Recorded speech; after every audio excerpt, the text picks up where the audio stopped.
नमस्ते।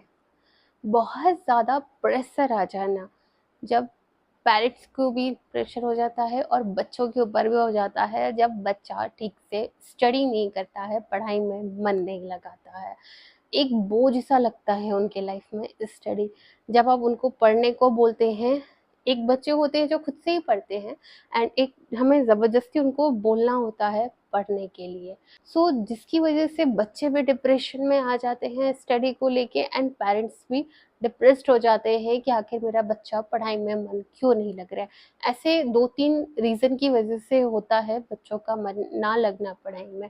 तो बहुत से लोग ये भी पूछते हैं कि क्या मैम वास्तु के हिसाब से कोई डायरेक्शन इम्बैलेंस होने की वजह से भी ऐसा होता है? जी हाँ, ऐसा इम्बैलेंस होने की वजह से भी होता है कि कोई वास्तु दोष रहता है, उसकी वजह से भी बच्चों का मन नहीं लगता है पढ़ाई में। एंड सेकंड रीज़न और भी बहुत सारे होते हैं, जिसमें मैं आपको इस वीडियो में उपाय बताऊँगी एंड तक। आप एंड तक इस वीडियो को ज़रूर देखते रहिएगा। इसमें क्या होता है कि बच्चे डिप्रेस्ड हो जाते हैं जब वो स्टडी नहीं करते हैं। पेरेंट्स की तरफ से उनको ज़बरदस्ती बोला जाता है स्टडी करने के लिए, या फिर एक वो कंपेयर करते हैं अपने आप को दूसरे बच्चों की से। या फिर अगर वास्तु के हिसाब से सब कुछ सही है, बच्चा भी मन लगा रहा है, बट कहीं न कहीं उनको जो अचीवमेंट्स है वो नहीं मिल पाती है। इसमें भी एक वास्तु दोष की वजह से भी हो जाता है। और बहुत बार क्या होता है, मैं पेरेंट्स को भी बोलूँगी कि अक्सर क्या करते हैं पेरेंट्स अपने घर में इतना ज़्यादा लड़ाई झगड़े कलेश करना स्टार्ट कर देते हैं, जिसकी वजह से बच्चे भी डिप्रेस्ड हो जाते हैं और स्टडी में उनका मन नहीं लगता है। इसलिए आप अपने कलेश, अपने लड़ाई झगड़े अपने तक ही रखिए। पेरेंट्स जो आपके बच्चे हैं उनको इन्वॉल्व ना ही करें, ताकि उनका जो कॉन्सेंट्रेशन है वो स्टडी में ज़रूर रहे। एंड बच्चों से मैं यही बोलना चाहूँगी कि श्री कृष्ण ने भी कहा है कि कर्म पे विश्वास करो, लक्ष्य अपने आप मिलेगा। आप स्टडी कंटिन्यू रखिए, लक्ष्य आपके पास ज़रूर ही ज़रूर आएगा आपके पास। आप अगर कर्म नहीं करते हो, आप अगर स्टडी नहीं करते हो, आपका ध्यान इधर-उधर भटकता है, तो कॉमन सी बात है कि लक्ष्य भी आपके पास नहीं आएगा। अब मैं बात करती हूँ किस वजह से मन नहीं लगता है। एज़ ए एस्ट्रोलॉजी हम लोग देखा जाए, तो अगर किसी बच्चे की कुंडली में बुध ग्रह कमज़ोर है, उसकी वजह से भी उनका स्टडी में मन नहीं लगता है। बुध स्टडी को रूल करता है, स्टडी का कारक होता है। इसकी वजह से भी उनका मन नहीं लगेगा अगर बुध कमज़ोर रहा तो। बुध को किस तरीके से एक्टिवेट किया जाता है, वो मैं आपको बताती हूँ। पहले कैसे जानें कि आपके बच्चे का बुध ग्रह कमज़ोर है या नहीं। आप अपने नियर बाय किसी बेस्ट एस्ट्रोलॉजर, वास्तु कंसल्टेंट, या फिर आप मुझे दिए हुए नंबर पे कॉल करके आप जान सकते हैं कि आपके बच्चे का बुध ग्रह अभी कमज़ोर है या नहीं है। इसके उपाय क्या होते हैं?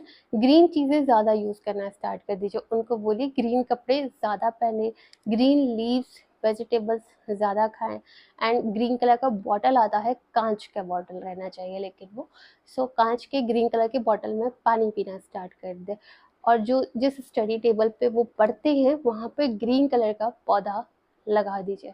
इससे जो उनका बुध ग्रह है वो भी एक्टिवेट होना स्टार्ट हो जाएगा। सेकंड चीज़ है कि जब बच्चे स्टडी के लिए बैठते हैं पढ़ने के लिए, उनका मुख हमेशा ईस्ट की साइड होना चाहिए। ईस्ट की साइड क्यों होना चाहिए? क्योंकि वहाँ से सूर्योदय निकलते हैं। नॉर्थ ईस्ट एंड ईस्ट के डायरेक्शन से सूर्योदय होता है और सूर्य कॉन्फिडेंस का लिए होता है। अगर बच्चे ईस्ट की साइड करते हैं, तो जो भी वो स्टडी कर रहे हैं, जो भी पढ़ाई कर रहे हैं, याद कर रहे हैं, वो कॉन्फिडेंटली वो उस चीज़ को याद कर सकते हैं।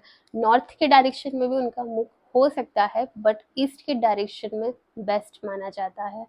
वास्तु के हिसाब से देखिए तो नॉर्थ ईस्ट डायरेक्शन। अब जब आप वास्तु पुरुष को देखोगे, तो उनका जो मुख होता है, यानी कि जो फेस होता है, उनका दिमाग होता है, वो होता है नॉर्थ ईस्ट, यानी कि ईशान कोण। इसे दिमाग की दुनिया भी बोला जाता है। यहाँ पे अगर बच्चा पढ़ाई करता है तो वो सबसे बेस्ट रहता है।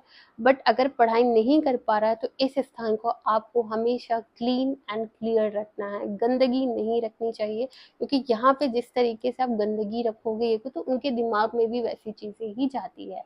अगर आप वहाँ पे नहीं रख पा रहे, तो आप पूजा रूम बनाए हुए हैं वो भी बना सकते हैं। अगर वहाँ पे नहीं है वो चीज़ भी, तो उनके एटलीस्ट बुक कॉपीज़ जो हैं वो आप ईशान कोण में रख दीजिए, जिसकी वजह से वो दिमाग की दुनिया है, जिस तरीके से उसका दिमाग वैसे ही आपकी फैमिली मेंबर्स में भी होता है। सो उस तरीके से आपके बच्चे का जो मन है वो पूरा कॉन्सेंट्रेट हो जाएगा स्टडी की तरफ। ईस्ट नॉर्थ ईस्ट एक दिशा होती है, ईस्ट नॉर्थ ईस्ट, जो नॉर्थ ईस्ट और ईस्ट के बीच में आती है, यानी कि आपका ईशान कोण और पूरब के बीच में आता है east north east Disha.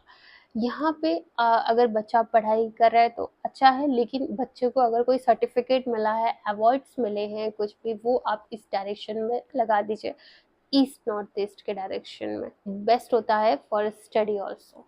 And उसके बाद जो उपाय है वो है साउथ वेस्ट डायरेक्शन। ये डायरेक्शन भी आपके घर का इम्बैलेंस नहीं होना चाहिए, यहाँ पे वास्तु दोष नहीं होना चाहिए। ये स्थान ध्यान लगाता है आपकी तरफ कि अब मतलब अगर बच्चा यहाँ पे अगर बैठ के पढ़ाई कर रहा है तो बेस्ट है, अगर नहीं पढ़ाई कर पा रहा है तो एक गेम आता है उसमें जिसमें जो सेंटर है डॉट का वो एकदम सेंटर में रहना चाहिए। सो डॉट गेम आप वहाँ पे साउथ वेस्ट के डायरेक्शन में लगा दीजिए। उसके बाद डायरेक्शन आती है साउथ साउथ ईस्ट, यानी कि SSE डायरेक्शन। यहाँ पे अगर बच्चा परफॉर्मेंस, यानी कि अगर वो सब कुछ अच्छा, स्टडी अच्छे से कर रहा है, उसकी हर चीज़ में उसका मन लग रहा है, अगर आप उसको, आपको बोलने की भी ज़रूरत नहीं पड़ती उसे पढ़ने के लिए, वो खुद पढ़ता है, लेकिन जो परफॉर्मेंस होती है वो अच्छी नहीं आती है, रिजल्ट हमें अच्छे नहीं मिलते, जिस हिसाब से वो मेहनत कर रहा है रिजल्ट हमें अच्छे नहीं मिल रहे हैं। सो साउथ साउथ ईस्ट, यानी कि इस दिशा में आपको बच्चे की परफॉर्मेंस की या अगर वहाँ बैठ के पढ़ाई करे तो अच्छा है, अगर नहीं कर पा रहा है सो यहाँ पे आप उनकी एक फ़ोटो ब्राउन कलर के फ्रेम में आपको वहाँ पे लगाना है, जिसकी वजह से उनकी जो परफॉर्मेंस है वो अच्छी बूस्ट होगी। आइडियल सीट टेबल जो होती है, आइडियल जो स्टडी टेबल होती है वो आपके लिए दो डायरेक्शन होती है, east north east and west south west.